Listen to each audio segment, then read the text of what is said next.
నిరుపేదలకి గూడు కల్పించే ఉద్దేశంతో 17 ఏళ్ల క్రితం కాంగ్రెస్ ప్రభుత్వం రాజీవ్ గృహకల్ప పేరిట గృహ సముదాయాలు నిర్మించి పేదలకిచ్చింది. అయితే ఇంతవరకు బాగానే ఉంది. కానీ గత 2 సంవత్సరాలుగా కంటిన్యూగా వస్తున్న వరదలతో ఆ రాజీవ్ గృహకల్ప ఇళ్లన్నీ నాని పెచ్చులు ఊడిపోతున్నాయి. ఆ గోడల చివర్ల చెట్లు కూడా మొలుస్తున్నాయి. వాళ్ళు ఇక్కడ ఉండడం కూడా చాలా ప్రమాదకంగా మారిందని చెప్తున్నారు అక్కడ బాధితులు. సో ప్రభుత్వం ఇప్పుడైనా స్పందించి మాకు ఏదైనా చేస్తే బాగుంటుందని చెప్పేసి ఇక్కడి ఆ, నివాసం ఉంటున్న ప్రజలు కూడా చెప్తున్న పరిస్థితి కోరుకుంటున్న పరిస్థితి మనం. సో ఒకసారిగా మనం విజువల్స్లో కూడా చూసుకోవచ్చు.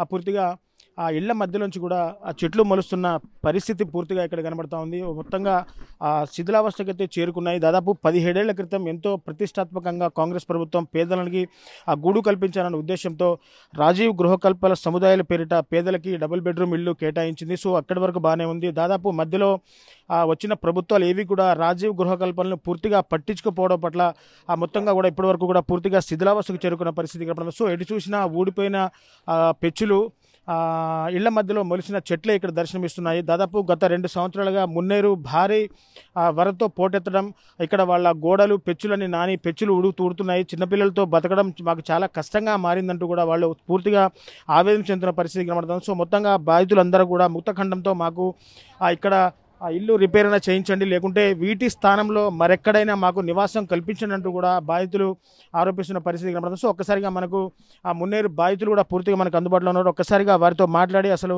వాళ్ళ పరిస్థితి ఏ విధంగా ఉంది, ఇక్కడ జీవిస్తున్నారంటే డైలీ రోజు నిత్యం బిక్కుబిక్కుమంటూ జీవిస్తున్నామని చెప్పేసి కూడా వాళ్ళు ఆ బాధితులు చెప్తున్న పరిస్థితి కనబడుతుంది. సో ఏదేమైనా ఒక్కసారిగా మనం బాధితులతో మాట్లాడదాం. వాళ్ళు ఏమనుకుంటున్నారు, వాళ్ళకి ఏం న్యాయం కావాలో, వాళ్ళు ఏం కోరుకుంటున్నారో ఒక్కసారిగా మాట్లాడదాం. అమ్మ చెప్పండి, మీరు ఎన్ని సంవత్సరాలు ఇక్కడ ఉంటున్నారు? ఇప్పుడు మీ ఇళ్ళ పరిస్థితి కూడా కొంత పాక్షికంగా పూర్తిగా దెబ్బతినిపోయి ఉన్నాయి. మీరేం కావాలని కోరుకుంటున్నారు ప్రభుత్వం?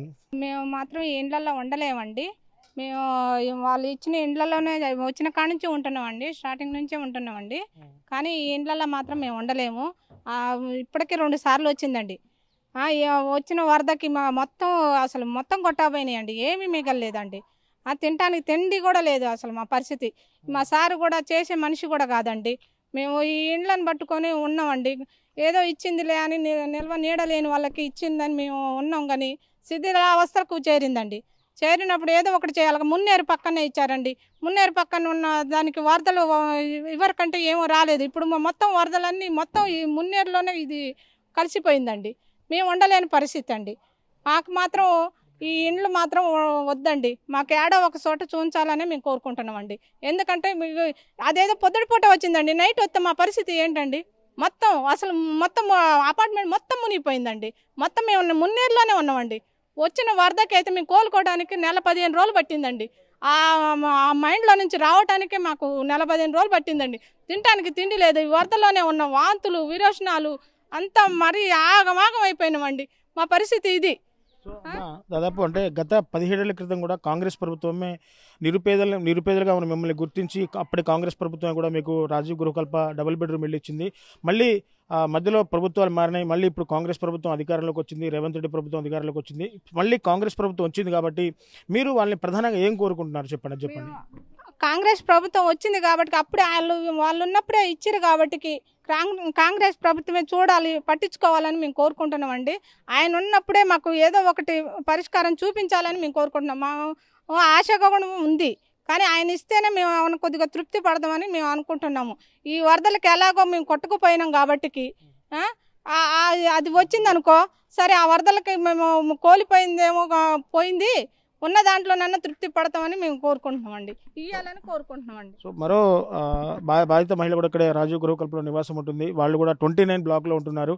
సో అమ్మ, మీ బ్లాక్ పరిస్థితి ఏ విధంగా ఉంది? మీరు ఏం కావాలని ప్రభుత్వాన్ని డిమాండ్ చేస్తున్నారు చెప్పండి. ప్రభుత్వాన్ని డిమాండ్ చేసేది ఏంటంటే ప్రస్తుతానికి దానికి మామూలుగా మొత్తం అంతా పడిపోతుందండి. నైట్ టైం పిల్లలతో ఉంటున్నాం, పెచ్చులు ఉడుతున్నాయి, పైనుంచి వాటర్ బాగా కారిపోతున్నాయి. ట్యాంకీల పరంగా గురించి అయినా ఆ గోడ పడిపోవటం వల్ల పాములు ఎక్కువ వస్తున్నాయి. మాకు నైట్ టైం పాములని పిల్లలతో చాలా ఇబ్బంది పడుతున్నాం. కాస్త కూస్త సహాయం ఇప్పుడు ప్రస్తుతానికి చేసేది ఏంటంటే ఆ ప్లాస్టింగ్ చేసి గోడలు మంచిగా చేసి మాకు కొంచెం ఆ ఏరు వాళ్ళ ఇబ్బంది లేకుండా మళ్ళీ ఆ కరకట్ల అది అలాంటివి చేయాలని ప్రభుత్వాన్ని కోరుకుంటున్నామండి. అంటే మా దాదాపు గత 2 సంవత్సరాల క్రితం గత 2 సంవత్సరాలు కూడా అంటే పోయిన సంవత్సరం అంతకుముందు సంవత్సరం కూడా మున్నేరు బాగా ఉధృతంగా ప్రవహించింది. అంటే వాటర్ కూడా పూర్తిగా మీ ఇళ్లను కూడా తాకింది. పూర్తిగా ఇళ్ళు నానిపోయి ఉన్నాయి. ఈసారి వరద వస్తే పరిస్థితి ఏ విధంగా ఉండిపోతుంది? పరిస్థితికి ఈసారి వస్తే ఏం లేదండి, అదంతా పడిపోవటమే జరిగిద్దండి. ఇప్పుడు ఎక్కడన్నా ఇవ్వటం అన్నా లేకపోతే దీనికి మళ్ళీ వరద వచ్చే అవకాశం లేకుండా ఏమన్నా కరకట్ట చేయటం లేదంటే ఎక్కడన్నా మాకు ఇవ్వటం అన్నా అలాంటి చేయాలని ప్రభుత్వాన్ని కోరుకుంటున్నాం. మళ్ళీ పద్దాక దీంట్లోనే ఉండాలంటే ఇక అది ఆగవండి. ఇక అసలు అవి పడిపోతాయి. మళ్ళీ ఇక మూడోసారి వచ్చిందండి. ఫస్ట్ వచ్చినప్పుడు మోకాళ్ళ లోతు వరకు వచ్చింది, రెండోసారి వచ్చినప్పుడు ఫస్ట్ ఫ్లోర్ మొత్తం వచ్చింది. ఇక మూడోసారి ఊహించలేమండి ఆ వరదని. ఇక ప్రభుత్వాన్ని కోరుకునేది ఏంటంటే కొంచెం ప్రస్తుతానికి రిపేర్ చేయించింది, తర్వాత వరద అనేది రాకుండా మాకు కరకట్టో లేకపోతే ఇంకెక్కడన్నా తీసేసి ఇంకెక్కడన్నా ఇవ్వటమో అలాంటివి చేయమని ప్రభుత్వాన్ని కోరుకుంటున్నామండి, కాంగ్రెస్ ప్రభుత్వాన్ని. అమ్మా చెప్పండి, మీరే బ్లాక్లో ఉంటున్నారు, మీరేం కావాలని కోరుకుంటున్నారు? అంటే మీ ఇంటి పరిస్థితి ఏ విధంగా ఉంది? పెచ్చులు ఊడుతున్నాయా లేకుంటే మీ ఇల్లు ఏ విధంగా ఉంది?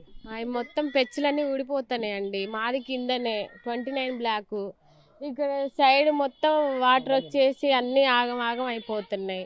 మేము పిల్లల్ని తీసుకొని తెల్లారుజామున 6ంటికి ఏం తీసుకోకుండా ఇంట్లో నుంచి వెళ్ళిపోయినాం. పిల్లగాళ్ళ బుక్స్ కానీ ఈసారి వరద వస్తే ఇక ఉంటాయో ఉండవో, నైట్ టైంలో వస్తే మా పరిస్థితి ఏందో కూడా తెలియట్లేదు. మాకంటూ ఒక ఇల్లు కావాలని కోరుకుంటున్నాం. ఎక్కడన్నా ఒక్కడ చూపియండి, సొంత నివాసం అనేది మళ్ళీ మాకు ఉండాలని మేము కోరుకుంటాను. చూశారు కదా, దాదాపు గత 17 సంవత్సరాలుగా నిర్మించిన ఇల్లు పూర్తిగా శిథిలావస్థకు చేరుకోవడంతో ఇక్కడ గృహాల్లో నివాసం ఉంటున్న బాధితులంతా కూడా మాకు వీటిని దాదాపు రిపేర్ అయినా చేయించండి, లేకుంటే వీటి స్థానంలో మాకు ఎక్కడన్నా వేరే ఎక్కడన్నా ఆ నివాసం కల్పించండి అంటూ కూడా ప్రభుత్వాన్ని వేడుకుంటున్న పరిస్థితి కనపడుతుంది. సో గతంలో రాజశేఖర రెడ్డి హయాంలో ఎంతో ప్రతిష్టాత్మకంగా రాజీవ్ గృహకల్పన నిర్మించి ఇల్లు లేని నిరుపేదలకి కాంగ్రెస్ ప్రభుత్వం ఆనాడు ఇచ్చింది కాబట్టి మళ్ళీ మధ్యలో ఏ ఒక్క ప్రభుత్వం కూడా మమ్మల్ని పూర్తిగా పట్టించుకోవడం మానేసింది. మళ్ళీ కాంగ్రెస్ ప్రభుత్వం అధికారంలోకి వచ్చింది కాబట్టి మళ్ళీ మాలో ఆశలు చిగురిస్తున్నాయి.